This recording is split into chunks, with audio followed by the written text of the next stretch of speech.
نے پڑھا ان کے بارے میں، ان کی بہادری، کیسے وہ بہادر تھے، کیسے انہوں نے دین کے لیے خدمات اپنی سر انجام دی ہیں۔ تو میرے محترم بھائی دوستو بزرگو، ہمارے رول ماڈل یہ ہونے چاہیے۔ میں بار بار ایک بات کرتا ہوں، ہمارے لیے یہ آئیڈیل ہمارے یہ ہونے چاہیے۔ یہ جو آج کل فلمی ایکٹر، ٹک ٹاکر، جو کہ جب دونوں لشکر جنگ کے لیے صف بنا کر کھڑے ہو گئے تو سپاہی لشکر سے باہر نکلا اور بلند آواز سے کہا کہ کوئی میرے مقابلے پر آنے کے لیے تیار ہے۔ چنانچہ اس کے مقابلے کے لیے حضرت حمزہ بن عبد المطلب رضی اللہ تعالیٰ عنہ مسلمانوں کے لشکر سے باہر نکلے اور اس سے کہا کہ اے سبا، اے عورتوں کا ختنہ کرنے والی عورت ام انمار کے بیٹے، کیا تم اللہ اور اس کے رسول سے جنگ کر رہے ہو؟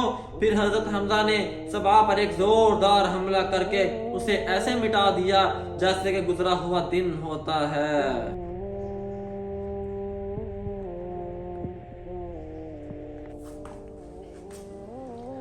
نحمدہ ونصلی علی رسولہ الکریم۔ السلام علیکم جی، welcome back to my YouTube channel. امید کرتے ہیں آپ سب خیریت سے ہوں گے۔ اچھا جی، آج ہم کافی دنوں کے بعد آئے ہیں ویڈیو لے کر، اور جو ہے کچھ دن ہم تھوڑا سا بیزی ہو گئے جس کی وجہ سے ہماری ویڈیو نہیں آ سکی، تو کوئی بات نہیں، انشاءاللہ آج ہم فارغ ہوئے ہیں تو ہم نے اپنا مقصد کو ری کنٹینیو کیا ہے۔ تو آج ہم جن کے بارے میں پڑھنے والے ہیں ان کا نام ہے حضرت حمزہ بن عبد المطلب رضی اللہ تعالی عنہ کی بہادری کے بارے میں آج ہم جاننے کی کوشش کریں گے کہ حضرت حمزہ کتنے بہادر تھے اور ان کی دین کے لیے کیا خدمات ہیں۔ آج ہم ان کے بارے میں پڑھتے ہیں۔ بسم اللہ الرحمن الرحیم۔ حضرت حارث رضی اللہ تعالی عنہ فرماتے ہیں کہ غزوہ بدر کے دن حضرت حمزہ بن عبد المطلب رضی اللہ تعالی عنہ نے شتر مرغ کے پر کی نشانی لگا رکھی تھی۔ ایک مشرک نے پوچھا کہ یہ شتر مرغ کے پر کی نشانی والا آدمی کون ہے؟ لوگوں نے اسے بتایا کہ یہ حضرت حمزہ بن عبد المطلب ہیں۔ تو اس مشرک نے کہا یہ تو وہی آدمی ہے جنہوں نے ہمارے خلاف بڑے بڑے کارنامے کیے ہیں۔ حضرت عبد الرحمن بن عوف رضی اللہ تعالی عنہ فرماتے ہیں کہ امیہ بن خلف نے مجھ سے کہا اے اللہ کے بندے، غزوہ بدر کے دن جس آدمی نے اپنے سینے پر شتر مرغ کے پر کا نشان لگا رکھا تھا وہ کون تھا؟ میں نے کہا وہ رسول اللہ صلی اللہ علیہ وسلم کے چچا حضرت حمزہ بن عبد المطلب رضی اللہ تعالی عنہ تھے۔ امیہ نے کہا انہوں نے ہی تو ہمارے خلاف بڑے بڑے کارنامے کر رکھے ہیں۔ حضرت جابر بن عبداللہ رضی اللہ تعالی عنہ فرماتے ہیں کہ جب غزوہ احد کے دن لوگ لڑائی سے واپس آ گئے تو حضور صلی اللہ علیہ وسلم نے حضرت حمزہ رضی اللہ تعالی عنہ کو ان لوگوں میں نہ پایا، تو ایک آدمی نے کہا کہ میں نے ان کو اس درخت کے پاس دیکھا تھا، وہ یوں کہہ رہے تھے کہ میں اللہ کا شیر ہوں، اور میں اللہ کا شیر ہوں اور اس کے رسول کا شیر ہوں۔ اے اللہ، یہ ابو سفیان اور اس کے ساتھی جو کچھ فتنے لے کر آئے ہیں، میں تیرے سامنے ان سب سے بری ہونے کا اظہار کرتا ہوں۔ میں تیرے سامنے ان سب سے بری ہونے کا اظہار کرتا ہوں، اور مسلمانوں نے جو شکست کھائی ہے میں اس سے بھی بری ہونے کا اظہار کرتا ہوں۔ حضور صلی اللہ علیہ وسلم اس طرف تشریف لے گئے جب شہادت کی حالت میں تھے۔ حضور نے ان کی پیشانی دیکھی تو آپ رو پڑے۔ جب آپ صلی اللہ علیہ وسلم نے دیکھا کہ ان کے کان، ناک وغیرہ کاٹ دیے گئے ہیں تو آپ سسکیاں لے کر رونے لگے۔ پھر آپ نے فرمایا کیا کوئی کفن ہے؟ ایک انصاری نے کھڑے ہو کر ایک کپڑا ان پر ڈال دیا۔ حضرت جابر رضی اللہ تعالی عنہ فرماتے ہیں کہ حضور صلی اللہ علیہ وسلم نے ارشاد فرمایا کہ قیامت کے دن اللہ تعالیٰ کے نزدیک تمام شہیدوں کے سردار حضرت حمزہ رضی اللہ تعالی عنہ ہوں گے۔ حضرت جعفر بن عمر بن امیہ رحمت اللہ علیہ فرماتے ہیں کہ میں اور حضرت عبید اللہ بن عدی بن خیار حضرت معاویہ رضی اللہ تعالی عنہ کے زمانے خلافت میں باہر نکلے۔ پھر آگے باقی حدیث ذکر کی، اور اس میں یہ بھی ہے کہ یہاں تک کہ ہم لوگ حضرت وحشی رضی اللہ تعالیٰ عنہ کے پاس جا بیٹھے اور ہم نے ان سے کہا ہم آپ کے پاس اس لیے آئے ہیں تاکہ آپ ہمیں بتائیں کہ آپ نے حضرت حمزہ رضی اللہ تعالیٰ عنہ کو کیسے شہید کیا تھا۔ حضرت وحشی رضی اللہ تعالیٰ عنہ نے فرمایا میں تمہیں یہ قصہ اس طرح سنا دوں گا جیسا کہ میں نے حضور صلی اللہ علیہ وسلم کے فرمانے پر حضور کو سنایا۔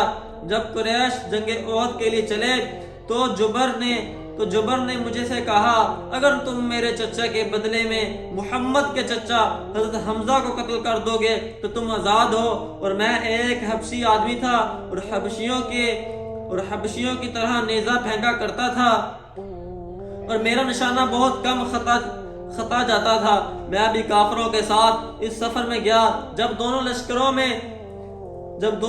میں جنگ ہوئی تو میں حضرت حمزہ کو دیکھنے کے لیے نکلا اور میں بڑے غور سے انہیں دیکھتا رہا، یعنی تلاش کرتا رہا۔ بالآخر میں نے ان کو لشکر کے کنارے پر دیکھ لیا۔ ان کے جسم پر گرد و غبار پڑا ہوا تھا، جس کی وجہ سے وہ خاکستری رنگ کے اونٹ کی طرح نظر آ رہے تھے، اور وہ لوگوں کو اپنی تلوار سے اس زور سے ہلاک کر رہے تھے کہ ان کے سامنے کوئی چیز نہیں ٹھہر سکتی تھی۔ اللہ کی قسم، میں ان کے لیے تیار ہو رہا تھا، انہیں قتل کرنا چاہتا تھا اور کسی درخت یا بڑے پتھر کے پیچھے چھپتا پھر رہا تھا تاکہ وہ میرے قریب آ جائیں کہ اتنے میں سبا بن عبد العزا مجھ سے آگے ہو کر ان کی طرف بڑھا۔ جب حضرت حمزہ رضی اللہ تعالیٰ عنہ نے اس کو دیکھا تو اس سے کہا او عورتوں کا ختنہ کرنے والی عورتوں کے بیٹے، کیا کہا؟ او عورتوں کا ختنہ کرنے والی عورت کے بیٹے، اور یہ کہہ کر اس پر تلوار کا ایسا وار کیا کہ ایک دم سر تن سے جدا کر دیا، ایسے نظر آیا کہ بلا ارادہ ہی سر کاٹ دیا۔ پھر میں نے اپنے نیزے کو ہلایا اور جب مجھے اطمینان ہو گیا کہ نیزہ نشانے پر جا کر لگے گا تو میں نے ان کی طرف نیزہ پھینکا، جو ان کی ناف کے نیچے جا کر اس زور سے لگا کہ دونوں ٹانگوں کے درمیان میں سے پیچھے نکل آیا۔ وہ میری طرف اٹھنے لگے لیکن ان پر بے ہوشی طاری ہو گئی۔ پھر میں نے ان کو اور نیزے کو اس حال پر چھوڑ دیا یہاں تک کہ ان کا انتقال ہو گیا۔ پھر میں ان کے قریب گیا اور اپنا نیزہ لے لیا اور پھر اپنے لشکر میں واپس آ گیا اور جا کر بیٹھ گیا۔ حضرت حمزہ رضی اللہ تعالیٰ عنہ کو قتل کرنے کے علاوہ مجھے اور کوئی کام نہیں تھا، اور میں نے ان کو اس لیے قتل کیا تھا تاکہ میں آزاد ہو جاؤں۔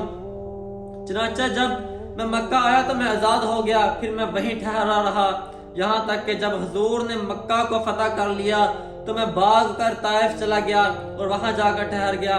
جب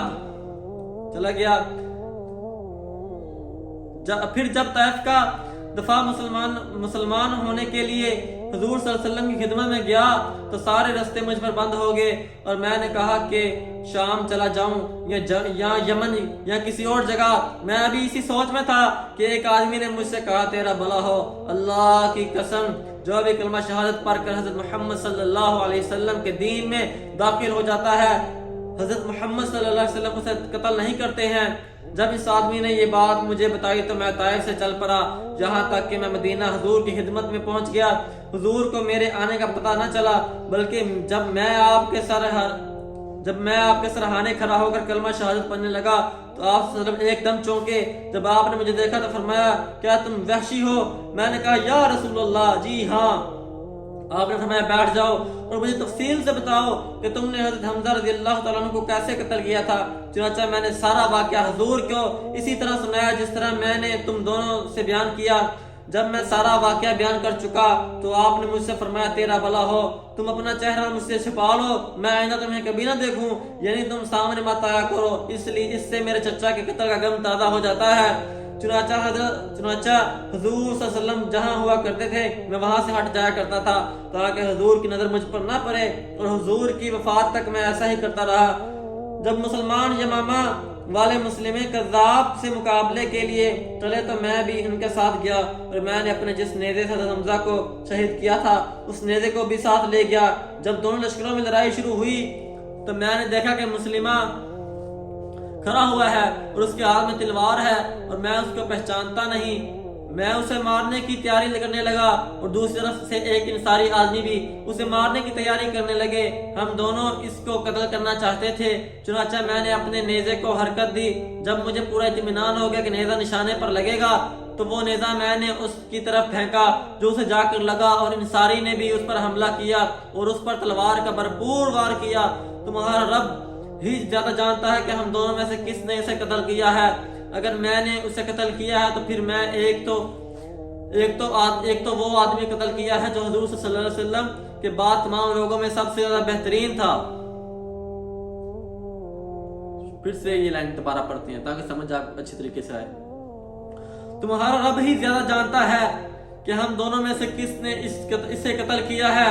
اگر میں نے اسے قتل کیا ہے تو پھر میں نے ایک تو وہ آدمی قتل کیا ہے جو حضور صلی اللہ علیہ وسلم کے بعد تمہارے لوگوں میں سب سے زیادہ بہترین تھا، اور ایک وہ آدمی قتل کیا ہے جو تمام لوگوں میں سب سے زیادہ برا ہے۔ اسی جیسی حدیث امام بخاری نے حضرت جعفر بن عمرو سے روایت کی ہے، اور اس میں یہ مضمون بھی ہے کہ جب دونوں لشکر جنگ کے لیے صف بنا کر کھڑے ہو گئے تو سپاہی لشکر سے باہر نکلا اور بلند آواز سے کہا کہ کوئی میرے مقابلے پر آنے کے لیے تیار ہے۔ چنانچہ اس کے مقابلے کے لیے حضرت حمزہ بن عبد المطلب رضی اللہ تعالیٰ عنہ مسلمانوں کے لشکر سے باہر نکلے اور اس سے کہا کہ اے سبا، اے عورتوں کا ختنہ کرنے والی عورت ام انمار کے بیٹے، کیا تم اللہ اور اس کے رسول سے جنگ کر رہے ہو؟ پھر حضرت حمزہ نے سبا پر ایک زوردار حملہ کر کے اسے ایسے مٹا دیا جیسے کہ گزرا ہوا دن ہوتا ہے۔ تو میرے محترم بھائیو، دوستو، بزرگوں، یہ ہم نے پڑھا حضرت حمزہ رضی اللہ تعالی عنہ کے بارے میں، جو حضور کے چچا تھے اور انہیں آپ صلی اللہ علیہ وسلم سے بڑی محبت تھی۔